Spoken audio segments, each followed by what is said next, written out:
Hello,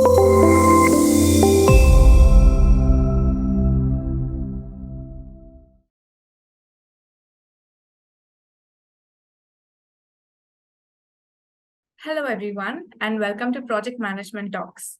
My name is Vinita. I'm a product manager at Amoeboids Technologies.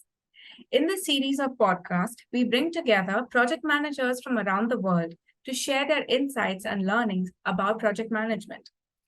In today's session, we will be discussing about alignment of projects to organizational strategy.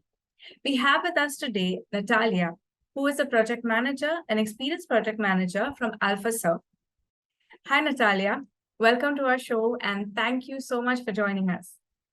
Hello, thank you so much for inviting me. So, Natalia, we would like to know what do you think organizational strategy is, and why do what is the importance of aligning projects to organizational strategy? So, yeah. As I see it, strategic alignment means that all processes in the company are built to best support the achieving of the company goal. That sounds a bit abstract, so I think we'll dive deep in more details and see an example. I know you've already had a talk with my colleague, Anna Drinska, earlier. She told a lot about AlphaServe, how it started, what we do, what our goals and plans, which is most important for us here. So to recap it briefly, AlphaServe is a multiple marketplace vendor. So we have a few marketplaces we are working on, for example, Atlassian, Shopify, ServiceNow, Monday.com, Zendesk, and I think I might forget a few because I'm strictly focused on the Atlassian development team, so it's my field of responsibilities, but we have a lot of other marketplaces, and we have a lot of apps on the Atlassian marketplace. Mainly, our focus is, again, on business intelligence tools, like connectors from Jira to Microsoft Power BI, Tableau, BigQuery, Oracle Analytics, SAP Analytics, and we have one more on the go. We are developing it right now. I'm not sure I can say it yet, but I think Anna will announce it just soonish. So we are going to test it and bring it to release. I can go on and on here again because that's my most favorite topic to talk about our apps. But back to strategy. Our main goal is to, in this upcoming year, to extend the number of these marketplaces. So not only these I named and maybe a few I forgot, but a few more, and to add new apps.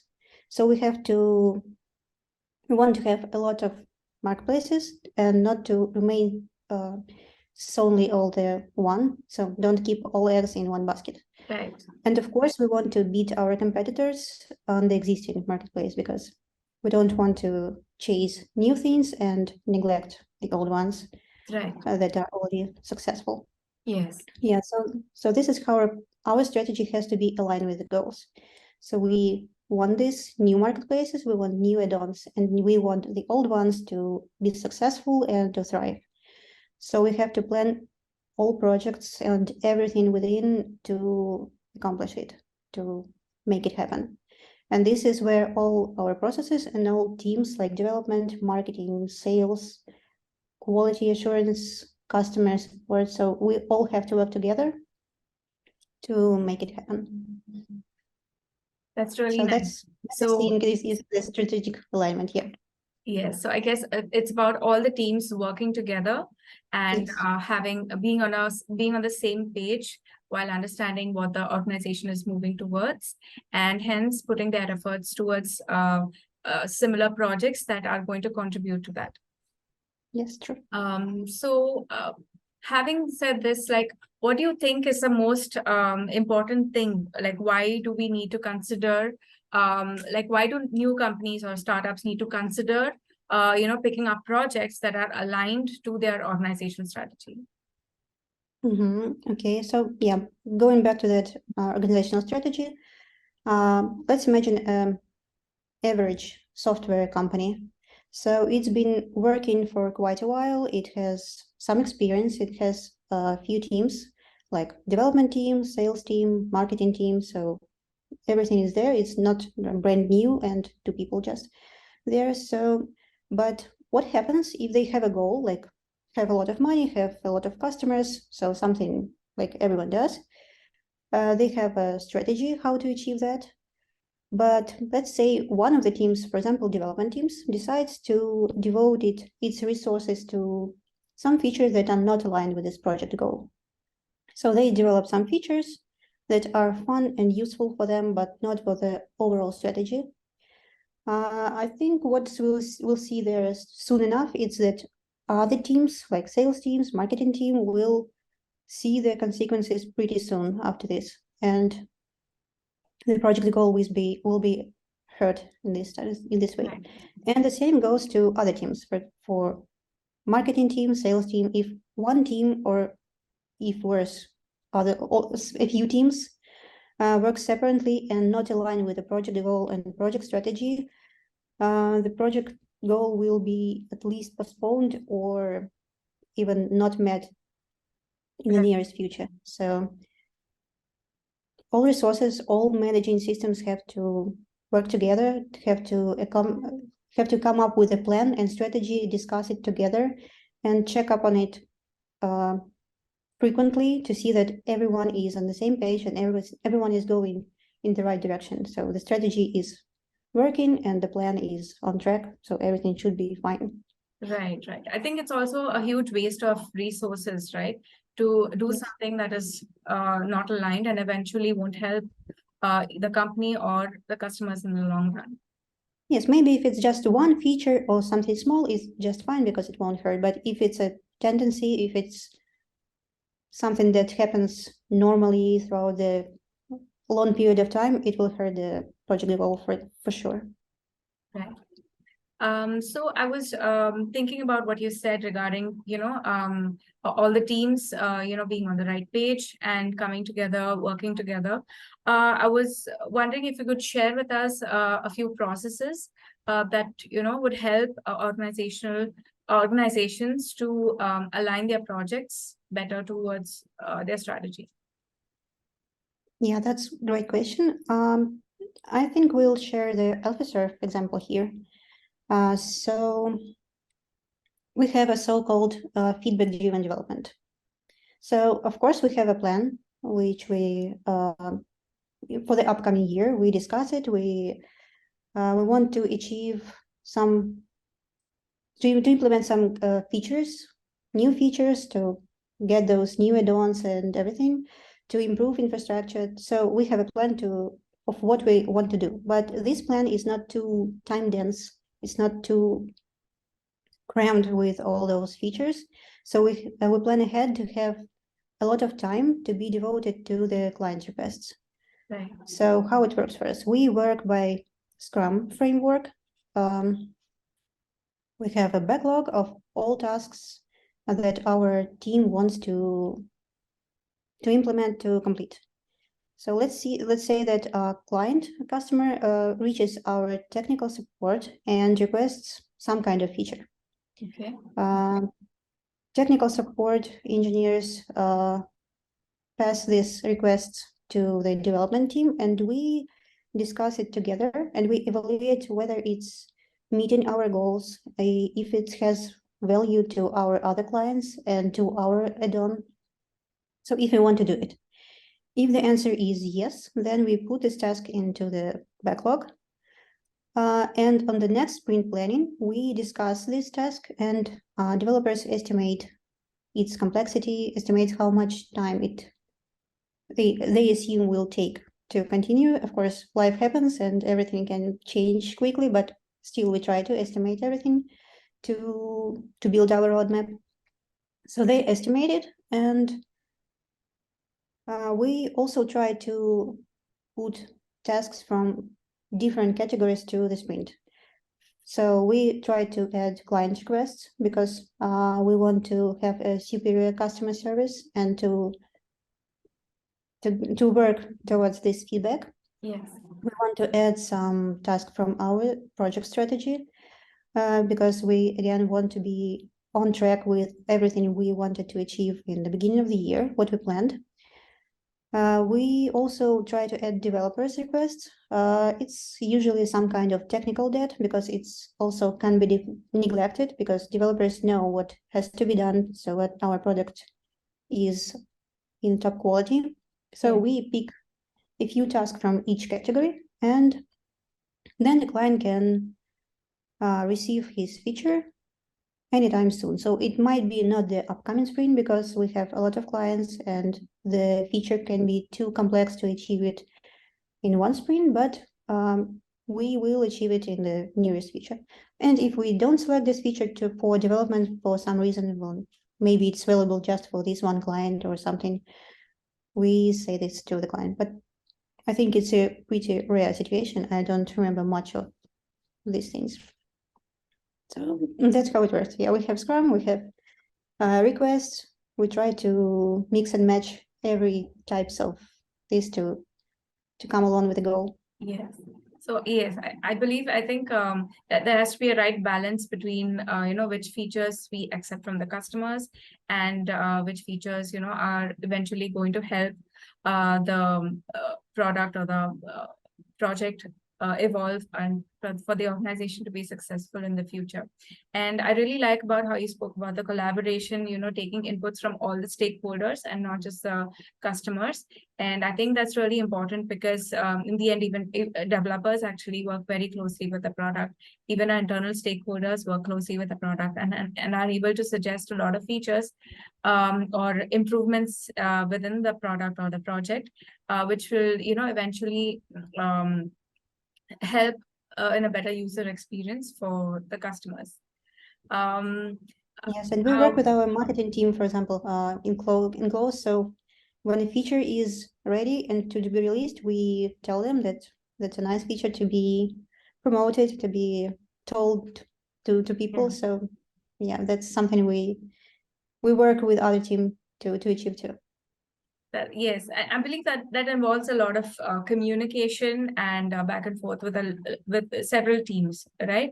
So I was wondering if you could share with us some of the tools or what is the technology that you would use to promote this alignment across all the teams in the organization. Yeah, well, as I'm a project manager of the Atlassian team, that's not a big surprise that I choose Jira and Confluence and Atlassian apps, various apps to work with. So the main advantage of Atlassian tools is that everything is in one place. So you have all tasks, including all financial tasks and marketing tasks. So they also work by Scrum. They have sprints, they have goals to achieve. So they have their separate backlogs, all work logs, reports. So everything, you name it, we have it. So project documentation, customer documentation, we have everything there. When we perform retrospective meetings or planning meetings or anything like that, we keep this information in Confluence and we can refer to it later. So everything is there and it's really convenient.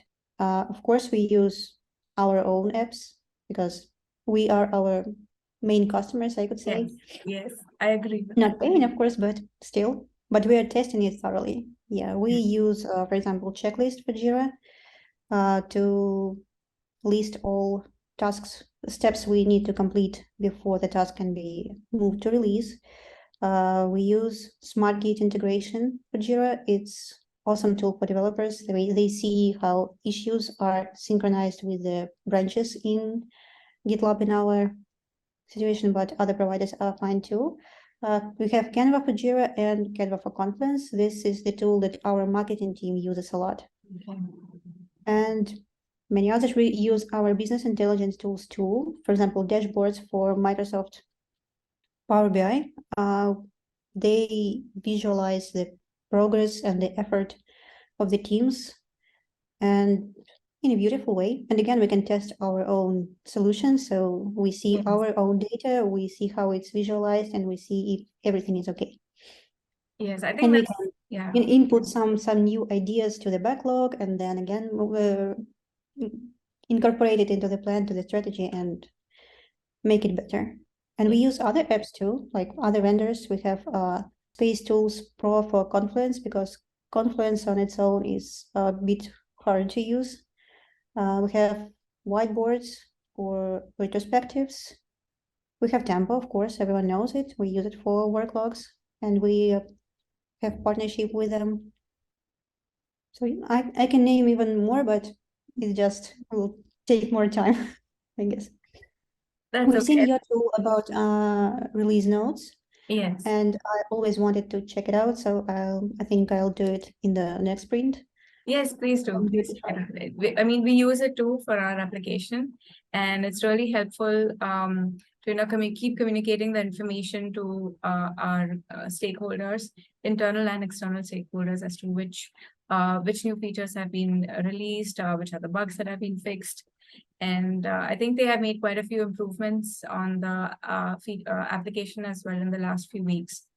I think it's very interesting how, while working on the product that we're working on, we also use the product, and hence, we are able to experience it as a creator and as a customer. And I think one of the products that I work on is Appraise, and Appraise is an organizational tool to help, apart from other HR activities, we have OKRs, which are, objective and key results. So in this tool, the organization can track how, we can have objective and key results for organization, for teams, and we can align them together. And so each team can be working on their own objectives and own OKRs. And at the end of the quarter, we come together and say, okay, how did we do this quarter? Have we achieved our goals?